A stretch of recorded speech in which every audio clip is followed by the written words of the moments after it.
राज्यामध्ये आज अनेक ठिकाणी जोरदार पाऊस झालाय, तसंच उद्या अनेक जिल्ह्यांना पावसाचा रेड अलर्ट देण्यात आलाय। त्यामुळे खबरदारीचा उपाय म्हणून 7 जिल्ह्यातल्या शाळा कॉलेजेसना सुट्टी जाहीर झाली आहे।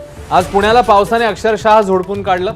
पुणे पिंपरी चिंचवडमधल्या शाळांना सुट्टी जाहीर झाली आहे। तर कोकण पश्चिम महाराष्ट्रातल्या अनेक जिल्ह्यांमध्ये उद्या देखील रेड अलर्ट जाहीर करण्यात आल्यानं शाळांना सुट्टी आहे। नागरिकांनी सतर्क राहावं असं आवाहन आता प्रशासनाने केलंय।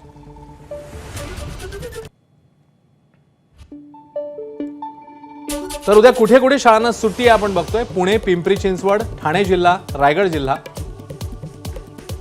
रत्नागिरी जिल्हा, कोल्हापूर जिल्हा, पालघर जिल्हा, सांगलीमधील मिरज, पलूस, वाळवा आणि शिराळा तालुक्यातल्या शाळा या उद्या बंद असतील, त्यांना सुट्टी जाहीर झाली आहे।